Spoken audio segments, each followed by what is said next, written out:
ഓണം എക്സാമിന് നമ്മൾ എന്തായാലും പഠിച്ചു പോകേണ്ട കുറച്ച് ഡിസ്കോസ് ക്വസ്റ്റ്യൻസ് ആണ് ഇന്ന് ഞാൻ പരിചയപ്പെടുത്താൻ വേണ്ടി പോകുന്നത്. വളരെ പ്രധാനപ്പെട്ട വീഡിയോ ആണ്, സ്കിപ്പ് ചെയ്യാതെയും മുഴുവനായിട്ടും കാണുക. ഈ ഒരു വീഡിയോയിലൂടെ നമുക്കൊരു 40ൽ കൂടുതൽ മാർക്ക് എന്തായാലും ഉറപ്പിക്കാൻ വേണ്ടി പറ്റും.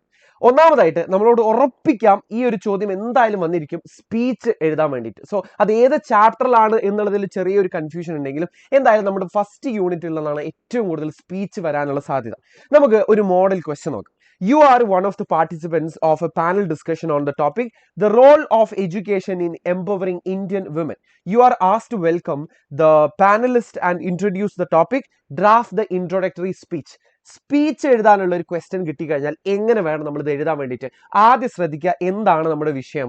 The role of education in empowering Indian woman എന്ന് പറയുന്ന വിഷയവുമായിട്ട് ബന്ധപ്പെട്ടിട്ടാണ് നമ്മൾ ഈ ഒരു സ്പീച്ച് ചെയ്യുന്നത്. ഇനി നമ്മുടെ വേദിയാണ് ഏതാണെന്നുള്ളത് നോക്കുക. അത് സ്കൂളാണോ, അതിനി വേറെ എവിടെയെങ്കിലും ആണോ എന്നുള്ളത് ആദ്യം മനസ്സിലാക്കുക.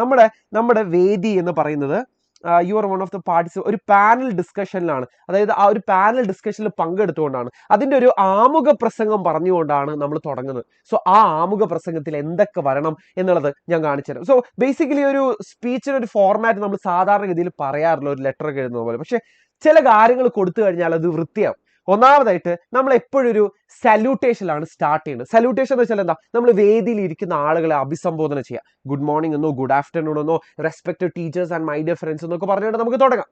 ഇനി രണ്ടാമതായിട്ട് നമുക്ക് ഇതിൽ ആഡ് ചെയ്യാൻ പറ്റുന്ന ഒരു കാര്യമാണ്, നമ്മൾ എന്ത് വിഷയത്തിനെ കുറിച്ചിട്ടാണ് സംസാരിക്കുന്നത്, ആ ടോപ്പിക് എന്താണ്, ആ സബ്ജക്ട് എന്താണ്, അതൊന്ന് ഇൻട്രൊഡ്യൂസ് ചെയ്യുക. അതിനുവേണ്ടി നമുക്ക് എങ്ങനെ പറയാം? The topic of my speech is dash. Dash എന്താ? ഇവിടെ the role of education in empowering Indian woman എന്ന് പറയുന്നതാണ് നമ്മുടെ ടോപ്പിക്. ഇനി അതല്ല, കുറച്ചുകൂടെ സ്റ്റൈലായിട്ട് പറയണമെന്നുണ്ടെങ്കിൽ ഇങ്ങനെ പറയാം, today I would like to share my thoughts on dash. Dash എന്താ? The role of education in empowering Indian woman എന്നുള്ളതാണ് നമ്മൾ ഇവിടുത്തെ ടോപ്പിക് എന്ന് പറയുന്നത്. സോ ഇങ്ങനെയാണ് നമ്മൾ ആ ഒരു വിഷയത്തിന് ഇൻട്രൊഡ്യൂസ് ചെയ്യുന്നത്. ഇനി മെയിൻ പാർട്ട് എന്ന് പറയുന്നില്ലേ, ദ ബോഡി എന്ന് പറയുന്ന ഒരു ഭാഗമാണ്. ഇവിടെയാണ് നമ്മൾ നമ്മുടെ അഭിപ്രായങ്ങൾ, വ്യൂ പോയിന്റ്സുകളൊക്കെ പറയുന്നത്. സോ ഇതിന് വേണ്ടിയിട്ടില്ലേ നമുക്ക് ഒരു 2-3 പോയിന്റുകൾ തന്നെ പറഞ്ഞാൽ ധാരാളം.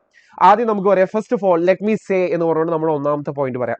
രണ്ടാമത്തെ പോയിന്റ് പറയാം, സെക്കൻഡ്ലി വി മസ്റ്റ് അണ്ടർസ്റ്റാൻഡ് എന്ന് പറഞ്ഞുകൊണ്ടില്ലേ നമുക്ക് നമ്മുടെ ഒരു വ്യൂ പോയിന്റ് അല്ലെങ്കിൽ നമ്മുടെ ഒരു പെർസ്പെക്റ്റീവ് പറയാം. നമ്മൾ ഈ ഒരു പ്രശ്നത്തിനെ എങ്ങനെ നോക്കി കാണുന്നു എന്നുള്ളത് നമുക്ക് പറയാം. മൂന്നാമതായിട്ട് അനദർ ഇമ്പോർട്ടന്റ് പോയിന്റ് എന്ന് പറയുന്നത് മൂന്നാമത്തെ ഒരു പോയിന്റ് പറയാം. ഇനിയാണ് നമ്മൾ ശ്രദ്ധിക്കേണ്ടത് നാലാമത്തെ പോയിന്റ് പറയുമ്പോൾ, ഫോർ എക്സാമ്പിൾ എന്ന് പറഞ്ഞുകൊണ്ടില്ലേ നമ്മൾ ചാപ്റ്ററിലേക്ക് കണക്ട് ചെയ്യാൻ വേണ്ടി നോക്കുക. ഫോർ എക്സാമ്പിൾ അല്ലെങ്കിൽ take this chapter as an example എന്ന് പറഞ്ഞുകൊണ്ട് 3 L's ഓഫ് എംപവർമെന്റ് അല്ലെങ്കിൽ ഈ ഒരു സ്പീച്ച് നമുക്കൊരു എക്സാമ്പിൾ ആയിട്ട് എടുക്കാം. ഈ സ്പീച്ചിൽ ഇന്ന കാര്യങ്ങളൊക്കെ പറയുന്നുണ്ട് എന്ന് പറഞ്ഞുകൊണ്ടില്ലേ ചാപ്റ്ററിലുള്ള കുറച്ച് കാര്യങ്ങളിലൂടെ നമുക്ക് ഇവിടെ ആഡ് ചെയ്യാൻ വേണ്ടി പറ്റും. സോ ഇങ്ങനെയാണ് നമ്മൾ ആ ഒരു ബോഡി എന്ന് പറയുന്ന ഏറ്റവും പ്രധാനപ്പെട്ട ഭാഗം ഫില്ല് ചെയ്യുന്നത്. ഇനി നാലാമതായിട്ട് കൺക്ലൂഷൻ ആണ്. കൺക്ലൂഷൻ എന്ന് വെച്ചാൽ നിങ്ങൾ പേടിക്കൊന്നും വേണ്ട, ഇതുവരെ പറഞ്ഞ കാര്യങ്ങൾ തന്നെ ഒന്ന് ആറ്റിക്കുറിക്ക് 1-2 സെന്റൻസിൽ പറഞ്ഞാൽ മതി. To conclude I would like to say dash എന്ന് പറഞ്ഞുകൊണ്ട് നമുക്ക് അവിടെ എൻഡ് ചെയ്യാം. അല്ലെങ്കിൽ ഈ പറഞ്ഞ കാര്യങ്ങളൊക്കെ ഇമ്പോർട്ടന്റ് ആണ്, അത് നമ്മൾ ശ്രദ്ധിക്കണം എന്നൊക്കെ പറഞ്ഞുകൊണ്ട് നമുക്ക് അത് എൻഡ് ചെയ്യാം. ഇനി അവസാനമായിട്ടില്ലേ ജസ്റ്റ് താങ്ക് യു എന്ന് പറഞ്ഞാലും അത് എൻഡിങ് തന്നെയാണ്, അതൊരു പ്രോപ്പർ എൻഡിങ് ആണ്. ജസ്റ്റ് താങ്ക് യു എന്ന് പറഞ്ഞുകൊണ്ടോ ജയ് ഹിന്ദ് എന്ന് പറഞ്ഞുകൊണ്ടോ നമുക്കത് എൻഡ് ചെയ്യാം. സോ ഇങ്ങനെയാണ് ഒരു സ്പീച്ച് എഴുതേണ്ടത് എന്നുള്ളത് മനസ്സിലാക്കട്ടോ. സോ ഈ കൊടുത്തിരിക്കുന്ന ക്വസ്റ്റ്യന്റെ ഒരു എക്സാക്ട് ആൻസർ എങ്ങനെ ആയിരിക്കണം, ഒരു മോഡൽ ആൻസർ ഞാൻ ഇവിടെ കൊടുത്തിട്ടുണ്ട്. ആ നോട്ട് നിങ്ങൾക്ക് അവൈലബിൾ ആയിരിക്കും താഴെ ഓണം എക്സാമിന്റെ കമ്മ്യൂണിറ്റിയിൽ നിങ്ങൾക്ക് ആ ഒരു നോട്ട് അവൈലബിൾ ആയിരിക്കും. ഇതുപോലത്തെ ഒരു ചോദ്യമായിരിക്കും ആർട്ടിക്കിൾ എന്ന് പറയുന്നത് കേട്ടോ. സോ ഇവിടെ നമുക്കൊരു ക്വസ്റ്റ്യൻ വായിച്ചു നോക്കാം. A woman should be 2 things, who and what she wants, which such slogans have been said and gone. Still atrocities against women continue. March 8, Women's Day is fast approaching. Write an article on women empowerment, a dire necessity. അതായത് article എഴുതാനാണ് പറഞ്ഞിരിക്കുന്നത്. ഇവിടെ ആർട്ടിക്കിളിന്റെ വിഷയം ഏകദേശം സമാനമായിട്ടുള്ള അല്ലെങ്കിൽ ഒരു similar ആയിട്ടുള്ള ഒരു കോണ്ടെക്സ്റ്റിലാണ് നമ്മളോട് ഈ ഒരു ആർട്ടിക്കിൾ എഴുതാൻ വേണ്ടി പറഞ്ഞിരിക്കുന്നത്. ഇവിടെ പറയുന്നത് എന്താണെന്നറിയോ? സ്ത്രീകൾക്കെതിരെയുള്ള അതിക്രമങ്ങൾക്ക് ഇപ്പോൾ ഒരു കുറവില്ല. അപ്പൊ മാർച്ച് 8 നമ്മുടെ വുമൻസ് ഡേ അടുത്തേക്ക് വരുന്തോറുമില്ലേ അതിനെ കുറിച്ചിട്ട് വിമൻ എംപവർമെന്റ് എന്ന് പറയുന്നത് ഒരു ഡയർ നെസസിറ്റിയാണ്, അല്ലെങ്കിൽ അത് വളരെ അത്യാവശ്യമായിട്ട് നിൽക്കുന്ന ഒരു സാധനമാണ് എന്ന് പറഞ്ഞുകൊണ്ട് നമ്മളൊരു ആർട്ടിക്കിൾ എഴുതാനാണ്. എന്താണ് ഈ ആർട്ടിക്കിൾ? ന്യൂസ് പേപ്പർ റിപ്പോർട്ട് എവിടെയാണ് കൊടുക്കുക? ന്യൂസ് പേപ്പറിലാണ്. അതുപോലെ ആർട്ടിക്കിൾ കൊടുക്കുന്നത് മാഗസീൻസിലാണ്. അപ്പൊ ഏകദേശം അതിന്റെ ഒരു സെയിം സ്ട്രക്ചർ എന്ന് പറയാൻ പറ്റില്ല, പക്ഷെ ഏകദേശം നമുക്ക് വരേണ്ടത് എന്തൊക്കെയാണെന്ന് അറിയാം. ഒന്ന്, ടൈറ്റിൽ വരണം. ടൈറ്റിൽ വരണം. നമ്മൾ പറയാൻ ഉദ്ദേശിക്കുന്ന വിഷയത്തിനെ കുറിച്ചിട്ട് നമുക്ക് ടൈറ്റിൽ കൊടുക്കുക. മിക്കവാറും കേസിൽ ക്വസ്റ്റ്യനിൽ തന്നെ ഉണ്ടാവും ആ ടൈറ്റിൽ. ഇവിടെ നോക്കിയേ, വുമൺ എംപവർമെന്റ് ഡയർ നെസസിറ്റി എന്ന് പറയുന്ന ടൈറ്റിൽ അങ്ങനെ എക്സ്ട്രാക്ട് ചെയ്തെടുത്താലും ആരും നിങ്ങളോട് ചോദിക്കില്ല. പക്ഷെ അവിടെ ടൈറ്റിൽ ഇല്ലെങ്കിൽ നിങ്ങളോട് വന്ന് ചോദിക്കും, നിങ്ങളുടെ ഒരു മാർക്ക് കുറയും. രണ്ടാമതായിട്ട് ശ്രദ്ധിക്കേണ്ടത്, ഇതിന് ബൈലൈൻ കൊടുക്കണം. ബൈലൈൻ എന്ന് വെച്ചാൽ ഇത് ആരാണ് എഴുതിയത് എന്നുള്ളത് നമുക്ക് അവിടെ പറയാൻ പറ്റണം. സോ ഇവിടെ ബൈലൈൻ ആയിട്ട് നിങ്ങൾക്ക് നിങ്ങളുടെ പേര് പറയാം, വേറെ ആരുടെങ്കിലും പേര് പറയാം, ബൈലൈൻ എന്തായാലും കൊടുക്കുക. ഇനി 3 പാരഗ്രാഫ് മതി ഒരു ആർട്ടിക്കിൾ. ഒന്നാമത്തെ പാരഗ്രാഫിലെ ഒരു 1-2 വരികളായിട്ട് നമ്മൾ ടോപ്പിക് എന്താണെന്നുള്ളത് പറയാം. ഫോർ എക്സാമ്പിൾ വുമൺ എംപവർമെന്റ് ആണെന്നുണ്ടെങ്കിൽ നമുക്ക് 3 L's ഓഫ് എംപവർമെന്റിൽ തന്നെ പറഞ്ഞ കാര്യങ്ങൾ, ലേണിംഗ്, ലേബർ, ലീഡർഷിപ്പ്, അതിൽ സ്ത്രീകൾ ഫേസ് ചെയ്യുന്ന problems, gender gaps in work place, അങ്ങനെയുള്ള കുറച്ച് കാര്യങ്ങൾ പറയാൻ പറ്റും. പിന്നെ രണ്ടാമത്തതിൽ ദ ബോഡി എന്ന് പറയുന്ന പാർട്ടിലാണ് എന്താ പ്രശ്നങ്ങൾ. ഫോർ എക്സാമ്പിൾ നമ്മൾ സ്ത്രീകൾക്ക് എന്താണ് വെൽത്ത് ഇൻഹെറിറ്റഡ് ആയിട്ട് കിട്ടുന്നതും, അതുപോലെ തന്നെ ഈ പോളിസിയിലൊക്കെ വരുന്ന പ്രശ്നങ്ങൾ, അല്ലെങ്കിൽ അവര് ജോലി സ്ഥലത്ത് ഉണ്ടാവുന്ന ജെൻഡർ ഗ്യാപ്പുകൾ, പിന്നെ ഇതെങ്ങനെയാണ് ഒരു കൺട്രീന്റെ ഫൈനാൻഷ്യൽ സിറ്റുവേഷനെ ബാധിക്കുന്നത്, ഫൈനാൻഷ്യൽ സിനാരിയോനെ ബാധിക്കുന്നത് എന്നുള്ളതൊക്കെ നമുക്ക് അവിടെ പറയാൻ പറ്റും. പിന്നെ ഇതിന്റെ പ്രാധാന്യം എത്രത്തോളാണെന്നുള്ളത് നമുക്ക് പറയാം അല്ലെ. അതിനു വേണ്ടിയിട്ട് നമുക്ക് ഈ ആഫ്രിക്കൻ അഡേജ് ഒക്കെ യൂസ് ചെയ്യാം. If you are educating A boy, you are educating a man, and if you are educating A girl, you are educating an entire village എന്ന് നമ്മൾ അവിടെ പഠിച്ചിട്ടുണ്ടായിരുന്നു. അതൊക്കെ നമുക്ക് യൂസ് ചെയ്യാം. ഇതിനു വേണ്ടിയിട്ട് എക്സാമ്പിൾസ് നമുക്ക് ടെക്സ്റ്റ് ബുക്ക് തന്നെ അല്ലെങ്കിൽ നമ്മുടെ ചാപ്റ്റർ തന്നെ എടുക്കാം. Then comes the third paragraph. ഇവിടെയാണ് നമ്മൾ കൺക്ലൂഡ് ചെയ്യേണ്ടത്. കൺക്ലൂഡ് ചെയ്യാനല്ലേ നമുക്ക് 2-3 സെന്റൻസുകൾ മതി.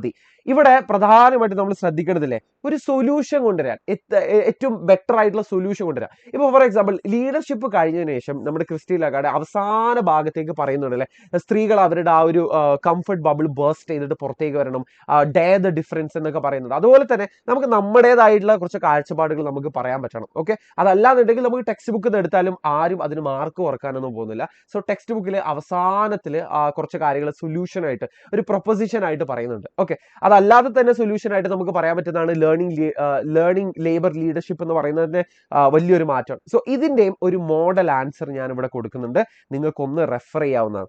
അടുത്തതായിരിക്കും ഒഫീഷ്യൽ ലെറ്റർ എഴുതാൻ. ഒഫീഷ്യൽ ലെറ്റർ തന്നെ പല ടൈപ്പ് ഉണ്ട്. ഇപ്പോൾ കംപ്ലൈന്റ് ലെറ്റർ ഉണ്ട്, ഇപ്പൊ അല്ലെങ്കിൽ ലെറ്റർ ടു എഡിറ്റർ ഉണ്ട്, അല്ലെങ്കിൽ ഇപ്പോൾ നമ്മൾ എന്തെങ്കിലും കാര്യം അറിയിച്ചുകൊണ്ട് ഒരു ഒഫീഷ്യലിനെ അറിയിക്കുന്ന, ഒരു ഗവൺമെന്റ് ഉദ്യോഗസ്ഥനെയൊക്കെ അറിയിക്കുന്ന രീതിയിലുള്ള ടൈപ്പ് ഓഫ് ക്വസ്റ്റ്യൻസും വരാറുണ്ട്. നമുക്ക് ആദ്യം ഈ ചോദ്യം ഒന്ന് വായിച്ചു നോക്കാം. You are a regular commuter in city buses. You have noticed that the seats reserved for women are usually occupied by men.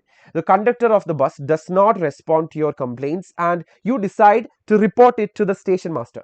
Draft a letter of complaint. അതായത് ഇവിടുത്തെ പ്രശ്നം എന്താണെന്നുള്ളത് ആദ്യം നോക്കുക. എന്താ, you have notice that the seat reserved for women are usually occupied by men. സ്ത്രീകൾക്ക് വേണ്ടിയിട്ട് allocate ചെയ്തിരിക്കുന്ന സീറ്റുകൾ, അതായത് ബസ്സിലുള്ള സീറ്റുകൾ, അത് പുരുഷന്മാര് ഒക്യുപ്പൈ ചെയ്യുന്നതാണ് ഇവിടുത്തെ പ്രോബ്ലം. ഇനി ആർക്കാണ് ഈ കത്ത് എഴുതുന്നത് എന്നുള്ളത് ശ്രദ്ധിക്കട്ടോ. ഇത് നമ്മൾ സ്റ്റേഷൻ മാസ്റ്റർക്കാണ് ഈ കത്ത് അയക്കാൻ വേണ്ടി പോകുന്നത്. ഈ ഒരു വിഷയം അഡ്രസ്സ് ചെയ്തുകൊണ്ട് നമ്മൾ സ്റ്റേഷൻ മാസ്റ്റർക്കാണ് ഈ ഒരു കത്ത് എഴുതുന്നത്. ഇനി നമ്മൾ ആരാണെന്നും കൂടെ ക്വസ്റ്റ്യനിൽ ഉണ്ടോ നോക്കുക. You are regular commuter in the city bus. അതായത് സിറ്റി ബസ്സിൽ ഓടുന്ന അല്ലെങ്കിൽ അതിൽ സ്ഥിരമായിട്ട് പോകുന്ന ഒരു യാത്രക്കാരനാണ് നിങ്ങൾ എന്നും കൃത്യമായിട്ട് അവിടെ പറയുന്നുണ്ട്. സോ ഇത്രയും കാര്യങ്ങൾ നമ്മുടെ ഉത്തരത്തിൽ വേണം. സോ ഇതിന്റെ ഒരു ഫോർമാറ്റ് പറഞ്ഞു തരട്ടെ. സാധാരണ ഗതിയിൽ എഴുതുന്ന പോലെ തന്നെ ഫ്രം അഡ്രസ്സ് കൊടുക്കുക, ടു അഡ്രസ്സ് കൊടുക്കുക, ഫ്രം അഡ്രസ്സ് കൊടുക്കുക, ടു അഡ്രസ്സ് കൊടുക്കുക. ഫ്രം അഡ്രസ്സ് നിങ്ങൾ എന്ത് തേങ്ങ കൊടുത്താലും കുഴപ്പമില്ല. പക്ഷെ ടു അഡ്രസ്സിലെ ക്വസ്റ്റ്യൻ ഉണ്ടാവും ആർക്കാണ് ഈ കത്ത് എഴുതേണ്ടതെന്നുള്ളത്. അത് അയാളെ തന്നെ കൊടുത്തില്ല എന്നുണ്ടെങ്കിൽ നിങ്ങളുടെ മാർക്കും. ഇവിടെ സ്റ്റേഷൻ മാസ്റ്റർ എന്നുള്ളത് കൃത്യമായിട്ട് പറയുന്നുണ്ട്. പിന്നെ ഡേറ്റ്, ബാക്കിയുള്ള കാര്യങ്ങൾ നിങ്ങൾ ഇനിയിപ്പോൾ വേറെ എന്തെങ്കിലും റാൻഡം ആയിട്ട് കൊടുത്താലും കുഴപ്പമൊന്നുമില്ല. പക്ഷെ ഇത്രയും കാര്യങ്ങൾ കൃത്യമായിട്ട് വരണം. ഡേറ്റ് വരണം. ഡേറ്റ് ഇതാ ഇവിടെ വന്നാലും ഒരു കുഴപ്പമില്ല. ഡേറ്റ് കൊടുക്കൽ വളരെ വളരെ വളരെ നിർബന്ധമാണ്. ഈ ഒഫീഷ്യൽ ലെറ്ററിൽ എന്തായാലും വേണ്ട ഒരു സാധനമാണ് സബ്ജക്റ്റ് എന്ന് പറയുന്നത്. സോ ഇവിടുത്തെ സബ്ജക്റ്റ്, വിഷയം എന്താണെന്നുള്ളത് ക്വസ്റ്റ്യൻ തന്നെ ഉണ്ട്. Seats reserved for women in the city buses എന്നുള്ളതാണ്. ആ ഒരു വിഷയത്തിനെ കുറിച്ചിട്ടാണ്. അല്ലെങ്കിൽ seats reserved for women in the city buses are occupied by men എന്ന് നമുക്ക് പറയാം. ഓക്കെ, ഇനി നേരെ ആദ്യം നമ്മൾ എന്താണെന്നുള്ളത് ആദ്യം പറയാം. ഹു ആർ വി, നമ്മൾ ആരാണെന്നുള്ളത് പറയാം. രണ്ടാമതായിട്ട് എന്താണ് പ്രശ്നം എന്നുള്ളത് പറയാം. പ്രശ്നം പറഞ്ഞതിന് ശേഷം പ്രശ്നത്തിനെ കുറിച്ചിട്ട് തന്നെ നമുക്ക് കുറച്ചുകൂടെ ഡീറ്റെയിൽ ആയിട്ട് സംസാരിക്കാം. സംസാരിച്ചതിന് ശേഷം ടുവേർഡ്സ് ദി എൻഡ്, അവസാനത്തിലേക്ക് വരുമ്പോൾ വി നീഡ് ടു റിക്വസ്റ്റ്, എന്തെങ്കിലും റിക്വസ്റ്റ് ചെയ്യാൻ അല്ലെങ്കിൽ നടപടി എടുക്കണം എന്നുള്ള രീതിയിലായിരിക്കണം നമ്മൾ സംസാരിക്കേണ്ടത്. For example, please ensure that the seats reserved for women are made available to them when they are travelling in the bus. ഈ ഒരു കാര്യം നിങ്ങൾ ഉറപ്പുവരുത്തണം എന്നുള്ളത് റിക്വസ്റ്റ് ചെയ്തുകൊണ്ടാണ് നമ്മൾ ഈ ഒരു ലെറ്റർ എൻഡ് ചെയ്യുന്നത്. അവസാനത്തിലേക്ക് നമ്മൾ ഒരു കോംപ്ലിമെന്ററി ക്ലോസ് കൊടുക്കണം. എന്ന് വെച്ചാൽ നമ്മൾ സ്നേഹത്തോടെ എന്നൊക്കെ നമ്മൾ സാധാരണഗതിയിൽ എന്തെല്ലാം പറയാ, നമ്മൾ ഇൻഫോർമൽ ലെറ്ററിലാണ്, അതായത് നമ്മൾ ഒരു ഫ്രണ്ടിനോ അമ്മയ്ക്കോ അച്ഛനോ ഒക്കെ അയക്കുമ്പോൾ ഇത് നമ്മളൊരു ഒഫീഷ്യൽ അയക്കുന്നത്. സോ ഇവിടെ നമ്മൾ കുറച്ചുകൂടെ ഒഫീഷ്യലായിട്ട് കുറച്ചുകൂടെ ഫോർമൽ ആയിട്ട് വേണം നമുക്ക് സംസാരിക്കാൻ. അപ്പൊ ഇവിടെ നമുക്ക് വാം റിഗാർഡ്സ് എന്ന് പറയാം, യോസ് ഫെയ്ത്ത്ഫുള്ളി എന്ന് പറയാം, ജസ്റ്റ് താങ്ക് യു എന്ന് പറയാം. അതിനുശേഷം നമ്മുടെ പേര് കൂടെ കൊടുത്തു കഴിഞ്ഞാലേ നമ്മുടെ ഫോർമൽ ലെറ്റർ അല്ലെങ്കിൽ ഒഫീഷ്യൽ ലെറ്റർ എന്ന് പറയുന്ന പരിപാടി അവിടെ തീർന്നു. ഓക്കെ, വേറൊരു പ്രോബബിൾ ക്വസ്റ്റ്യൻ ആയിരിക്കും ഇന്റർവ്യൂ ക്വസ്റ്റ്യനെയർ എന്ന് പറയുന്നത്. സോ എങ്ങനെയാണ് ഇന്റർവ്യൂ ക്വസ്റ്റ്യനെയർ എഴുതേണ്ടത്?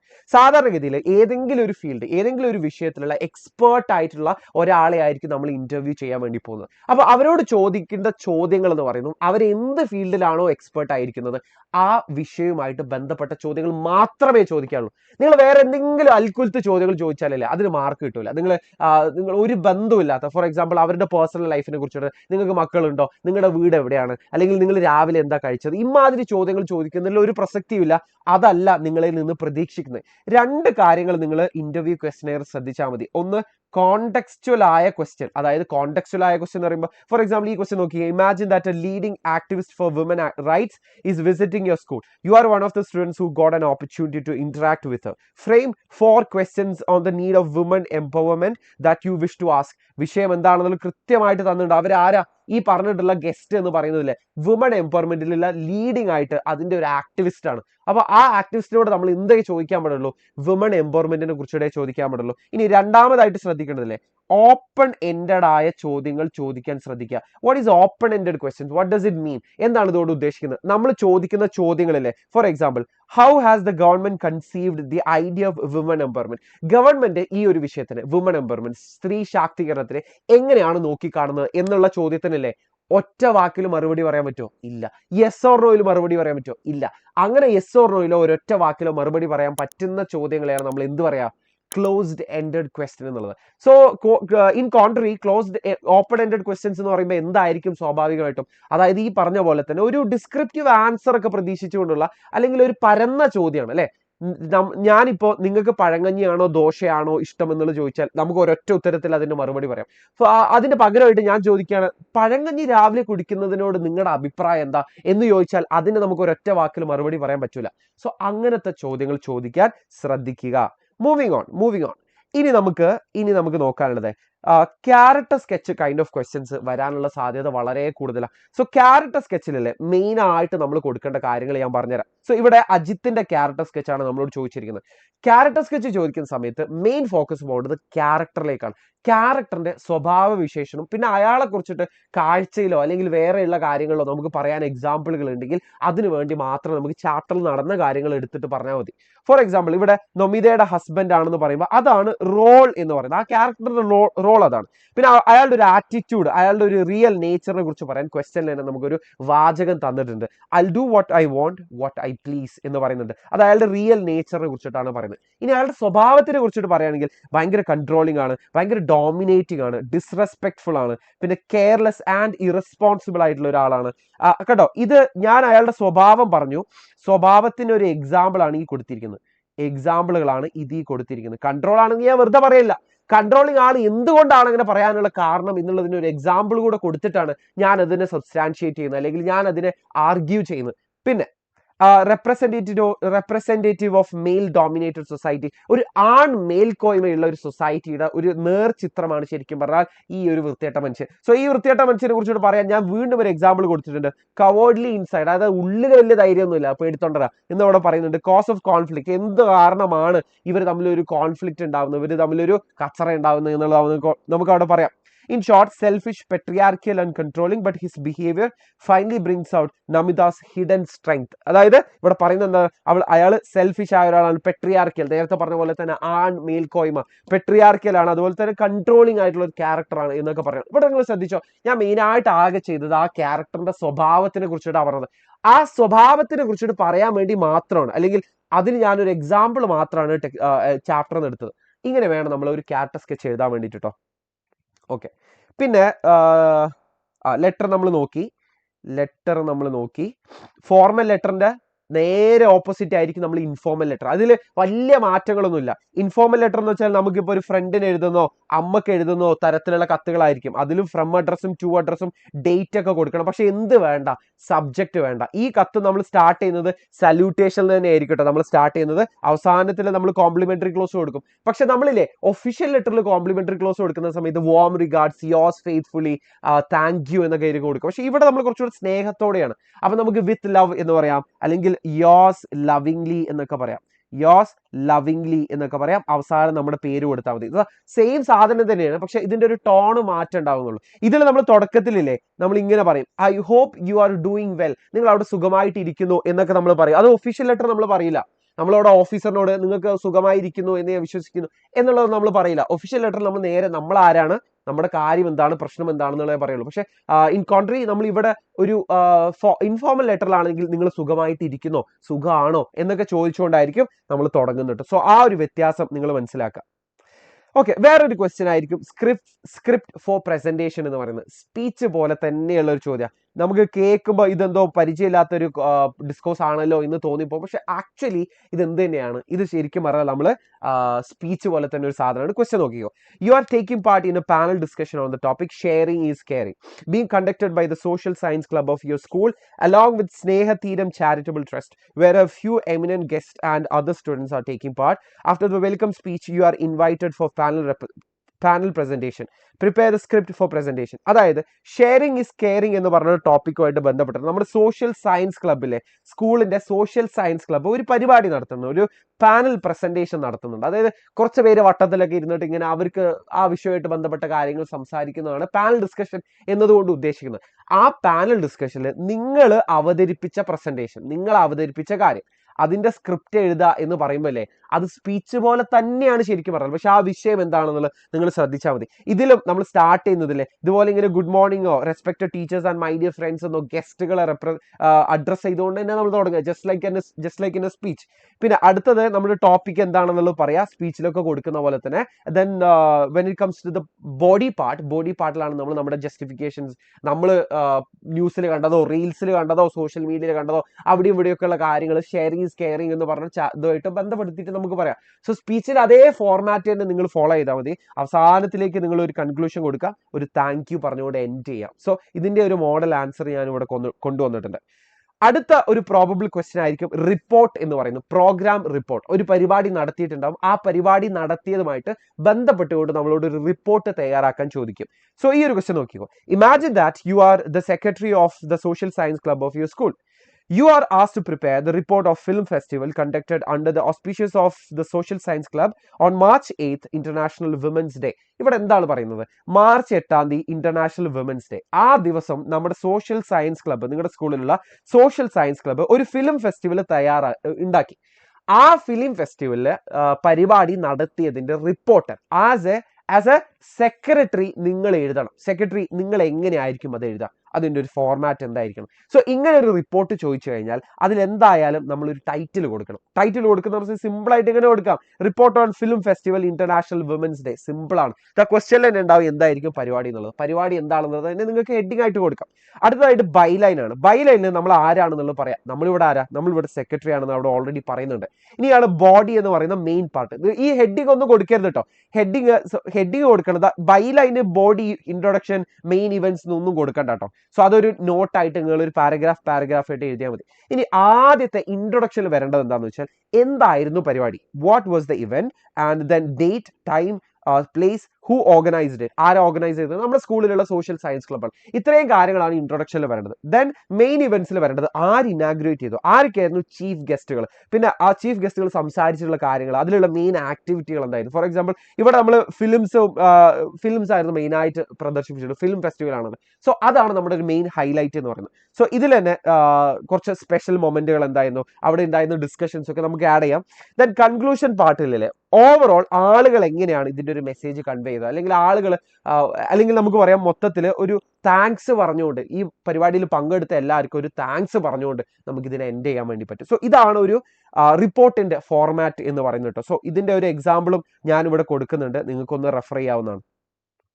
ഓക്കെ, ബ്ലർബ് റൈറ്റിംഗ് ആണ് വേറെ അവസാനമായിട്ട് ഞാൻ നിങ്ങൾക്ക് പറഞ്ഞു തരാൻ ഉദ്ദേശിക്കുന്ന ഒരു ഡിസ്കോഴ്സ് എന്ന് പറയുന്നത്. ബ്ലർബ് റൈറ്റിംഗ് എന്ന് പറയുന്നത് ഈസിലി നമുക്കൊരു 4 മാർക്ക് അടിച്ചെടുക്കാൻ പറ്റുന്ന ഒരു സാധാരണ. കാരണം എന്താണെന്ന് അറിയാം, ബ്ലർബ് റൈറ്റിംഗ് വളരെ കുറച്ച് എഴുതുള്ളൂ. ഒരു പാരഗ്രാഫിൽ കുറഞ്ഞതേ നമ്മൾ മാത്രമേ ബ്ലർബ് റൈറ്റിംഗിൽ എഴുതുള്ളൂ. ബ്ലർബ് റൈറ്റിംഗ് എന്ന് വെച്ചാൽ ഇത്രയേ ഉള്ളൂ. നമ്മളൊരു പുസ്തകം എടുക്കുന്ന സമയത്ത് അതിന്റെ പുറംചട്ടയുടെ പുറക് സൈഡിൽ, അതായത് അയാൾ ഒരു റൈറ്ററുടെ ചിത്രമൊക്കെ കൊടുത്തിട്ടുണ്ടാവും, അതിന്റെ പുറകിൽ ഒരു കുറിപ്പും കൊടുത്തിട്ടുണ്ടാവും. അത് ആ പുസ്തകം എന്തിനെ കുറിച്ചിട്ടാണ്, അത് നമ്മൾ വായിക്കണോ വേണ്ടേ എന്നുള്ളതൊക്കെ നമ്മളെ തീരുമാനിപ്പിക്കുന്ന അല്ലെങ്കിൽ തീരുമാനം എടുപ്പിക്കാൻ നമ്മൾ പ്രേരിപ്പിക്കുന്ന സാധനമായിരിക്കും ആ ഒരു കുറിപ്പ് എന്ന് പറയുന്നത്. അതിലാകെ എന്താ ഉണ്ടാവുക, അതിൽ ടൈറ്റിൽ ഉണ്ടാവും, പുസ്തകത്തിന്റെ ടൈറ്റിൽ ഉണ്ടാവും, അതിൽ ഓഥറുടെ പേരുണ്ടാവും, ആരാണോ എഴുതിയത് അയാളുടെ പേരുണ്ടാവും, പിന്നെ അതിൽ പ്രധാനപ്പെട്ട തീമുകൾ എന്താണ്, സബ്ജക്റ്റുകൾ എന്താണ് എന്നതിനെ കുറിച്ച് പറയുന്നുണ്ട്. പിന്നെ അതിലുള്ള മെയിൻ ആയിട്ടുള്ള കീ ഐഡിയകൾ എന്താണ്, അതിലുള്ള ക്യാരക്ടേഴ്സ് ആരാണ്, അതിലുള്ള ഇമോഷൻസ് എന്താണ് എന്നുള്ളതിനെ കുറിച്ചുകൂടി പറയുന്നുണ്ട്. പിന്നെ അട്രാക്ഷൻ ലൈൻ എന്ന് പറയുന്നത് എന്തുകൊണ്ടാണ് വായനക്കാരി ഇത് വായിക്കുന്നുള്ള ഒരൊറ്റ വരിയിൽ എഴുതിയാൽ മതി.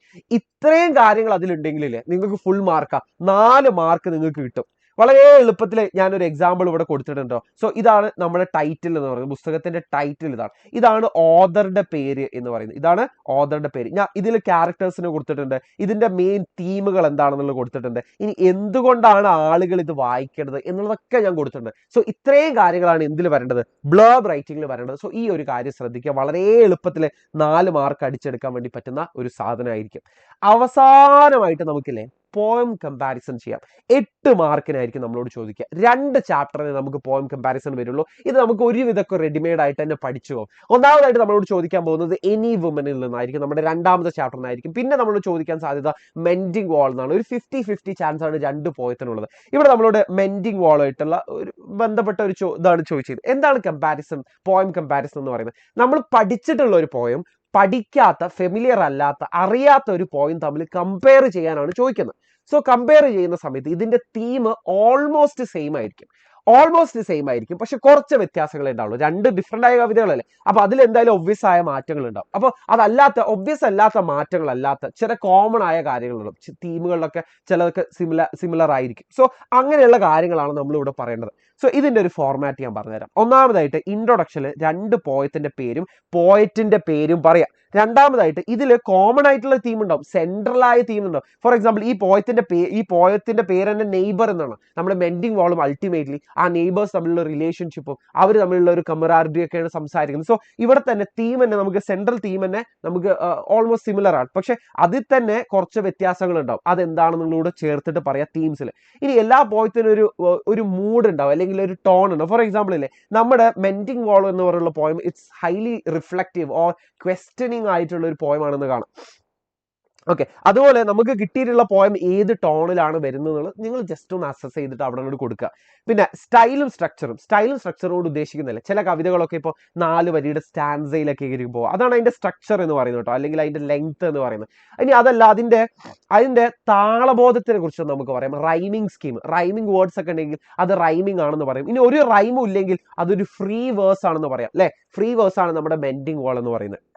ഇനി അതിൽ കൊടുത്തിട്ടുള്ള പോയറ്റിക് ഡിവൈസുകൾ, അറ്റ്ലീസ്റ്റ് അല്ലേ നമ്മുടെ കവിത, നമ്മൾ പഠിച്ചിട്ടുള്ള കവിതയിലുള്ള പോയറ്റിക് ഡിവൈസുകളെങ്കിലും നമുക്ക് പറയാൻ പറ്റണം. ഇതിൽ നിങ്ങൾ നോക്കുന്ന സമയത്തില്ലേ എന്തായാലും ഒരു 1-2 പോയറ്റിക് ഡിവൈസുകൾ നിങ്ങൾ കണ്ണിലടക്കും. അറ്റ്ലീസ്റ്റ് ഇമേജറി ആൻഡ് അലിട്രേഷൻ എന്തായാലും നിങ്ങളുടെ കണ്ണിലടക്കും. പിന്നെ അവസാനത്തിലേക്ക് കൺക്ലൂഷൻ പറയാം. എന്താണ് അവസാനമായിട്ട് നിങ്ങളില്ലേ ഇത് തമ്മിലുള്ള ചെറിയ ഡിഫറൻസും ഒരു ഓവറോൾ മെസ്സേജ് എന്താണെന്നുള്ളതും പറഞ്ഞു കഴിഞ്ഞാലല്ലേ നിങ്ങൾക്ക് 8 മാർക്ക് കിട്ടും.